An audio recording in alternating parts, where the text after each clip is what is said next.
y'all, TeannaBReading here, and welcome back to my channel. I got a book review for y'all today. Welcome to my channel if you're new. I'm not gonna tell, but I've been gone for a while. I know it is what it is, but I do have a review for y'all today.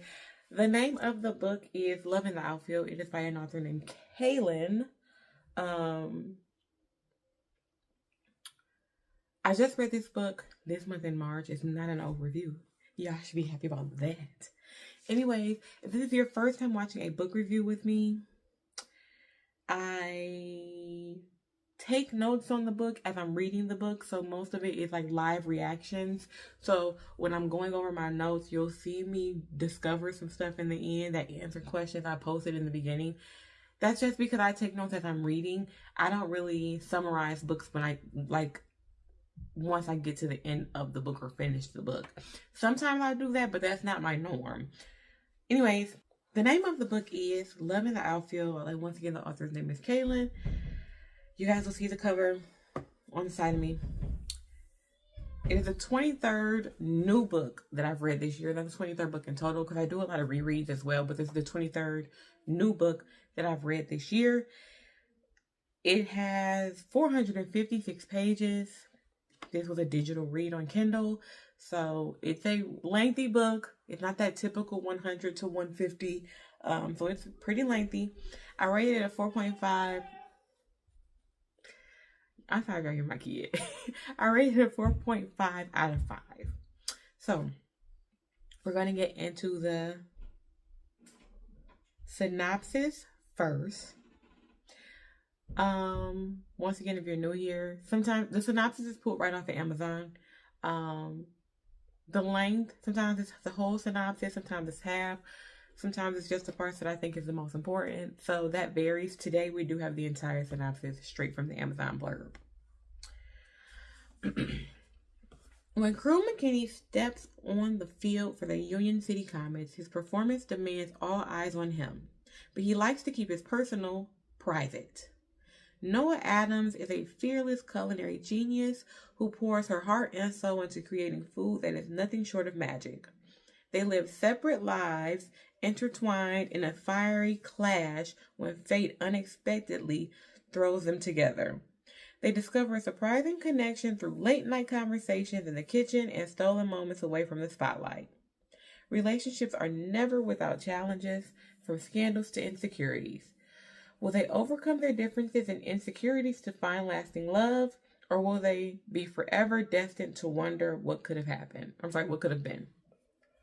So, yeah, no, I can't read. I say that all the time. Anyway, let's get into my thoughts and why I rated this book a 4.5 out of 5. First thing I said, Miko and DJ know they're wrong. The book starts... Also, just so y'all know, if y'all new here, my reviews have a lot of spoilers. So if you ain't read this book yet and you want to read this book, don't watch this review until after you've read the book. Miko and DJ know they wrong. Why are they trying to explain themselves to Noah? Miko is Noah's best friend at the beginning of the book, and DJ is her boyfriend. They sleep together and never tell her. She is playing godmom and auntie to Miko's unborn, and then she eventually finds out that that baby that she's carrying is DJ. Actually, I think DJ might be Noah's fiance. I think they're engaged. Anyways, then when she finds out, they try to explain the situation as if she should be okay with it and forgiving, and it's just that. Why would she do that?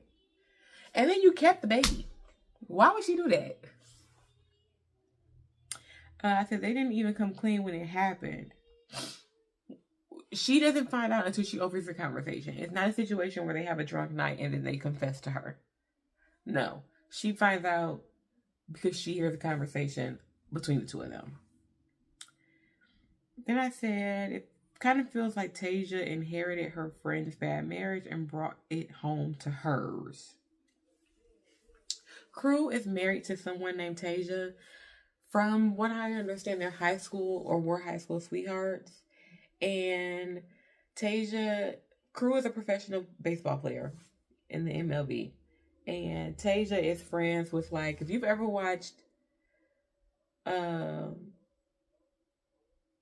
The Game, the TV show, The Game on like what used to be like UPN and whatnot, or BET. There was that women's organization for the wives and girlfriends and Tasha Mack called the Sunbeams. This book has their version of that, and Tasia is friends with some of the other women in the Sunbeams, and some of them don't have great marriages. And while her marriage doesn't have like cheating the way their marriages do, the other women, she brings that drama into her marriage. Like, she kind of like tries to mirror what her and crew are going through as in comparison to what her friends on the other wags are going through. And I think her doing that creates a lot of discourse in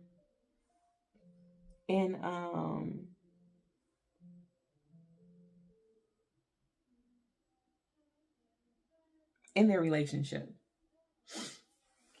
What else did I say? Oh, what else? But yeah, he's not cheating, but he's not necessarily what she deems as supportive, which is still not good. Like, I'm not trying to minimize the fact that that's still a flaw in a marriage, but you can tell that it almost feels like Tasia wishes that crew was doing what the other men on the team were doing towards their wives, which is cheating, so that there was more of a justification for what she feels. And she's not wrong in what she feels. It just feels like she's broadcasting the energy she's getting from her friends' bad marriages to kind of let crew know that she's not necessarily happy in theirs. And that's just not the way to go about it. So I like the interactions between Noah and crew. The author is giving them time to naturally develop a relationship instead of forcing them together. We get to see crew and Noah go through the entire phase of a relationship in terms of them originally not getting along, not liking each other. Noah is hired by crew's manager to be his personal chef.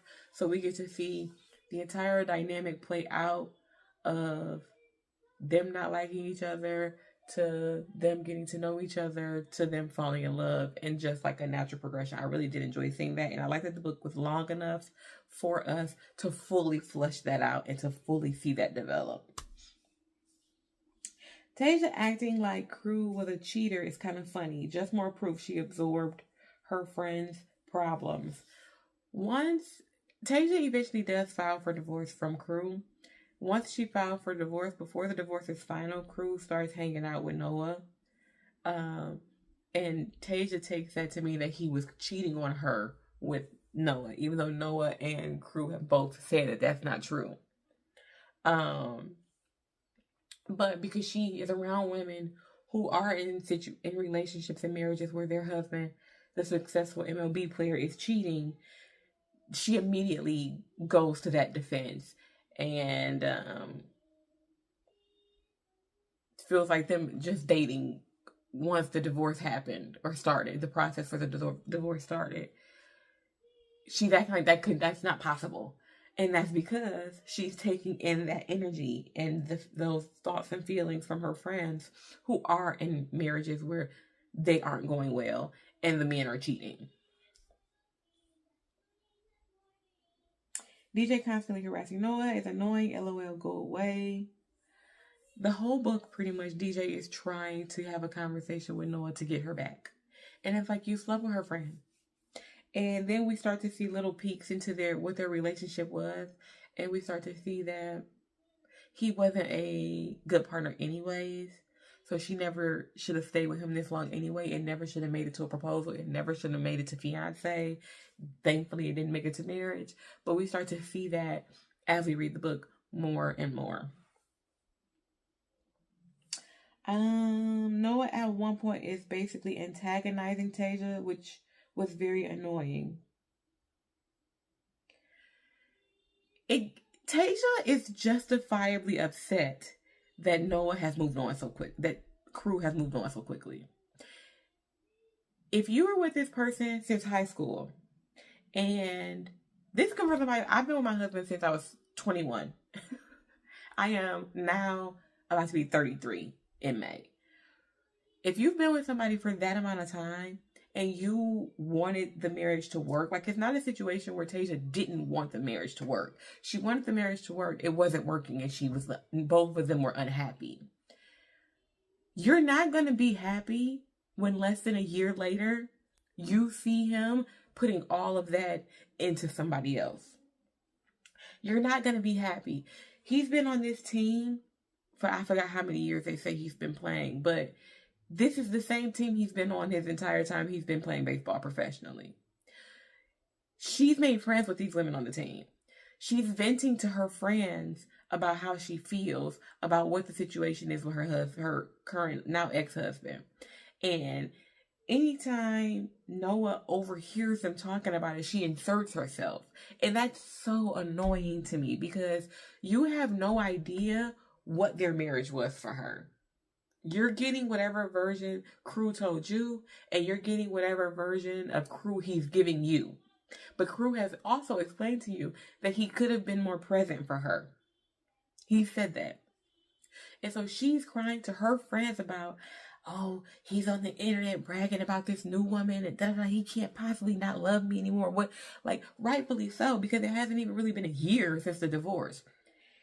And because you overhear her in the bathroom stall, you come out of the bathroom antagonizing her. You come out of the bathroom trying to make her feel smaller. And if you won the guy, I just felt like that was unnecessary. You shouldn't have even started a conversation with her and her friends. You should have just washed your hands and left out the bathroom. Whenever Tasia approaches you in a confrontational manner, you can just ignore her. But instead, I got him now anyway. It's a bunch of that. And it is so annoying. It's so annoying. That's why that's one of the reasons I did not give the book 5 stars. Because I'm supposed to believe that Noah is like this mature, on top of her stuff person. But you're poking at a wife or ex-wife who is justifiably upset that she was begging this person to be there for her and he couldn't be. And now all of a sudden, less than a year later, he's there for you. And she's been with him for 10 years, basically. Because there's nothing in the book that leads us to believe she was cheating on Crew or like she was nothing. He starts to realize that the marriage wasn't what he thought it was through his relationship with Noah. Oh, she didn't support me this way. Oh, I didn't really support her that way either. She didn't really cook. She didn't do this. I feel like I could have did that. Like, we get a lot of that from Crew. But Noah spends, every time she's around Tasia, she spends that portion of the book throwing her relationship with Crew in Tasia's face. And I thought that was weird. I said, Noah is also always putting her hands on someone. And that was annoying to me. She wants to hit Miko, but she can't because she's pregnant. She might have still hit her, I don't remember. She's fighting DJ. She's hitting Crew. She's putting her hands on Tasia. She's the entire book is Noah pushing her weight on people. Because she don't like what they said to her, or she don't like what they did to her. But Crew is painting her. And that's one thing I hate about romance novels. The men specifically in romance novels, if they're in a current relationship when the book opens, they have all of this stuff that they hate about that woman. They have all of this stuff that they can't stand about her. They have all of this stuff that they don't want to tolerate about her. But they make all the exceptions for the woman they're interested in the book who's doing the same stuff. He doesn't like that Tasia is out all the time with her friends. He doesn't like that Tasia is ready to have a good time and wants to get plastic surgery, which, okay, cool. But you are okay with the fact that this girl has a mugshot because she vandalized her boyfriend and her best friend's car. You're okay with the fact that she's slapping people every time somebody makes her mad. That's okay to be on your arm. But somebody twerking on Instagram is where you draw the line. I hate that Tasia had to have a bad outcome when she really wasn't a bad wife. She and Crew just grew apart. Then the book ends with Noah suing Tasia for defamation, and the payout that Tasia got from the divorce, all of it basically has to go to Noah. It annoyed me because it's like Tasia didn't do anything. Even the video almost being leaked. Tasia, it never came out. So Tasia never really doing anything wrong per se, and having to have all of the shortcomings in the book was annoying. Just for the sake of Noah's happiness. It was annoying. So that's why I rated the book a 4.5 out of 5. Another thing that I didn't really like about the book, well, it wasn't a problem. You guys would probably enjoy this. After, I like for books to kind of wrap up after the characters are in love, and we get like one wrap up character of them, one wrapped up section of them being in love in that last part of the book. But I don't need to see a bunch of after that.